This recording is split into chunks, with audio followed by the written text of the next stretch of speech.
મિત્રો, તમે બજારમાં મળતી દુનિયાની સૌથી મોંઘી એન્ટી એજિંગ ક્રીમ તમારા ચહેરા પર લગાવી લ્યો. રોજ પાર્લરમાં જઈને નવા ફેશિયલ પણ કરાવી લ્યો. પણ હું તમને એક સત્ય કહું, આ બધું કર્યા પછી પણ તમારા ચહેરા પર કરચલીઓ તો આવવાની જ છે. કારણ કે મોટાભાગના લોકો એ સાદી વાત નથી સમજતા કે કરચલીઓ પડવી કે સ્કિન ઢીલી પડવી એ કોઈ બહારની સમસ્યા નથી, તે અંદરથી આવતી સમસ્યા છે.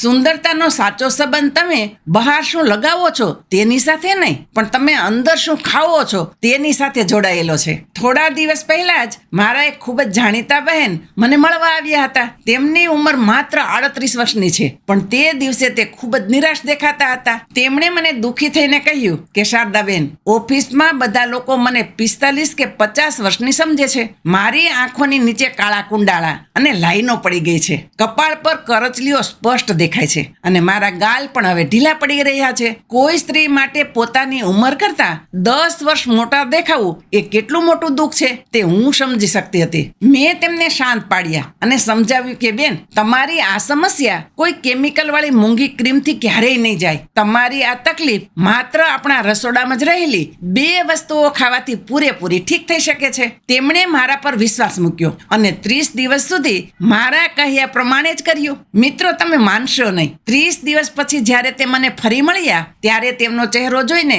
તે ખુદ પણ આશ્ચર્યમાં હતા. તેમના ચહેરા પર એક અલગ જ ચમક આવી ગઈ હતી. આજે હું તમને એ જ 2 જાદુઈ વસ્તુ વિશે જણાવવાની છું. આ બંને વસ્તુઓ બહારથી નહીં પણ શરીરની અંદર જઈને મૂળમાંથી કામ કરે છે. તો જો તમે પણ હંમેશા યુવાન અને ફ્રેશ દેખાવા માંગતા હોય તો આજનો આ વિડીયો ધ્યાનથી જોજો. ચાલો શરૂઆત કરીએ. પણ હા, વિડીયોમાં આગળ વધતા પહેલા નીચે કમેન્ટમાં લખીને મને જરૂર જણાવો કે તમારી ઉંમર કેટલી છે અને તમે કયા શહેર કે ગામમાંથી આ વિડીયો જોઈ રહ્યા છો. જુઓ મિત્રો, તમારી સ્કિનને એકદમ ટાઈટ અને મુલાયમ અને યુવાન રાખવા માટે શરીરમાં એક ખાસ પ્રોટીન હોય છે જેનું નામ છે કોલેજન. આ કોલેજનને તમે આપણી સ્કિનનો પાયો સમજી શકો છો. જેમ કોઈ મકાનનો પાયો મજબૂત હોય તો ઇમારત વર્ષો સુધી અકબંધ રહે છે, બસ એવી જ રીતે કોલેજન સ્કિનનો પાયો છે. જ્યાં સુધી શરીરમાં કોલેજન પૂરતું છે, સ્કિન ટાઈટ રહેશે, ગ્લો કરશે અને તમે યુવાન દેખાશો. પણ જેવું આ કોલેજન ઘટવા લાગે એટલે સ્કિન ઢીલી પડવા માંડે છે. હવે અસલી પ્રોબ્લેમ ક્યાં થાય છે?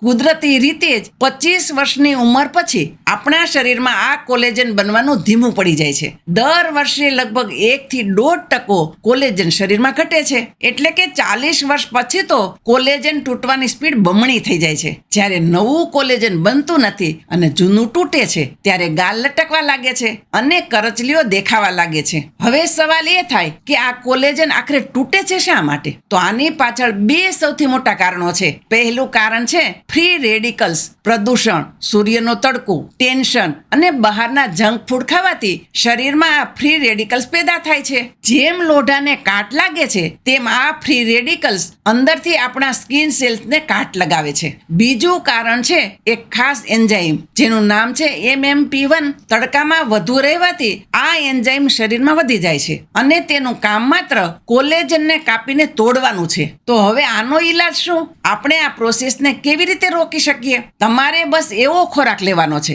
જે નવું કોલેજન બનાવે, ફ્રી રેડિકલ્સનો નાશ કરે અને પેલા MMP1 એન્ઝાઇમને બ્લોક કરે. આ ત્રણેય કામ કરે છે આપણા રસોડાની આ 2 વસ્તુઓ. પહેલી વસ્તુ છે આમળા. મિત્રો, આમળા એ આખી દુનિયામાં વિટામિન સી નો સૌથી પાવરફુલ સોર્સ છે. માત્ર 100 ગ્રામ આમળામાં 20 સંતરા જેટલું વિટામિન સી હોય છે અને નવું કોલેજન બનાવવા માટે વિટામિન સી સૌથી જરૂરી છે. જેમ ગાડી ચલાવવા માટે પેટ્રોલ જોઈએ તેમ કોલેજન માટે વિટામિન સી જોઈએ. આમળા 2 કામ એક સાથે કરે છે. નવું કોલેજન પણ બનાવે છે અને પેલા કોલેજન તોડનારા એન્ઝાઇમને પણ રોકે છે. સાથે તે લોહીને શુદ્ધ કરે છે જેથી ચહેરા પર કુદરતી ગુલાબી ચમક આવે છે. કેવી રીતે લેવા? જો આમળાની ઋતુ હોય તો રોજ સવારે ખાલી પેટે એક તાજું આમળું ચાવીને ખાવું. બહુ ખાટું લાગે તો થોડું સંચળ કે મધ ઉમેરી શકો છો. તમે તેનો ફ્રેશ જ્યુસ પણ પી શકો છો. અને જો સિઝન ન હોય તો રોજ સવારે 1 ગ્લાસ નવશેકા પાણીમાં 1 નાની ચમચી આમળા પાવડર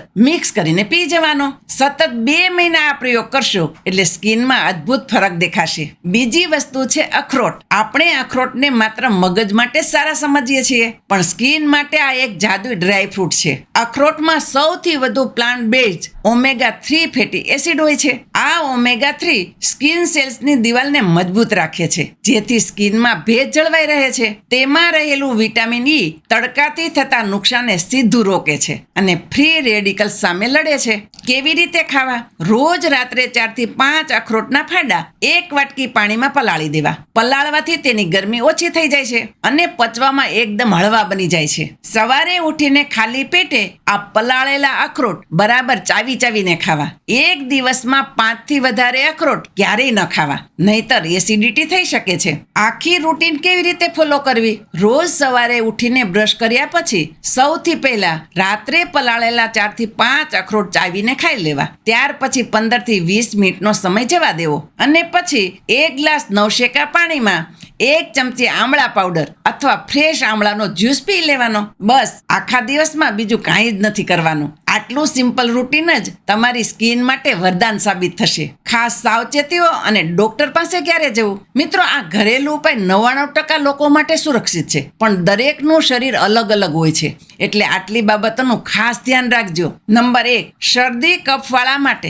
આમળાની તાસીર ઠંડી છે, એટલે જેમને કાયમી શરદી, કફ કે સાઇનસની તકલીફ હોય તેમણે આમળાનો પ્રયોગ થોડા દિવસ ટાળવો અથવા ડોક્ટરની સલાહ લેવી. એલર્જી. ઘણા લોકોને નટ્સ એટલે કે ડ્રાય ફ્રૂટ્સની એલર્જી હોય છે, એટલે શરૂઆતમાં માત્ર 1 કે 2 અખરોટથી શરૂઆત કરવી. લોહી પાતળું થવાની દવા. જો હાર્ટની કોઈ તકલીફ હોય અને લોહી પાતળું કરવાની દવા ચાલતી હોય તો અખરોટ ખાતા પહેલા ડોક્ટરને પૂછવું, કારણ કે ઓમેગા 3 પણ લોહીને પાતળું કરે છે. સગર્ભા બહેનો, પ્રેગ્નેન્ટ મહિલાઓએ પોતાના ડોક્ટરની સલાહ લીધા પછી જ આ વસ્તુઓ લેવી. તાત્કાલિક ડોક્ટર પાસે ક્યારે જવું? જો આ ખાધા પછી તમને શ્વાસ લેવામાં તકલીફ પડે, ગળા પર સોજો આવે કે આખા શરીર પર લાલ ચકામા પડીને ખંજવાળ આવે તો આ એલર્જીના લક્ષણો છે. તરત જ ડોક્ટર પાસે પહોંચી જવું. આ ઉપરાંત જો 1-2 મહિનામાં જ તમારી સ્કિન અચાનક ખૂબ વધારે કરચલીવાળી થઈ જાય તો તે થાઇરોઇડ કે હોર્મોનલ પ્રોબ્લેમની નિશાની હોઈ શકે છે. આવા સમયે ચામડીના ડોક્ટરનો સંપર્ક ચોક્કસ કરવો. મિત્રો, આ કોઈ એક રાતનો જાદુ નથી કે સવારે ઉઠીને તમે 16 વર્ષના થઈ જશો. આ વસ્તુઓ શરીરની અંદરથી રિપેરિંગ કરે છે, તેથી ઓછામાં ઓછા 45 થી 60 દિવસ સુધી સતત આ રૂટીન ફોલો કરજો તો મોંઘી ક્રીમોનો ખર્ચો બચાવો અને આજથી જ આ 1 આમળું અને 4 અખરોટ ખાવાનું શરૂ કરો.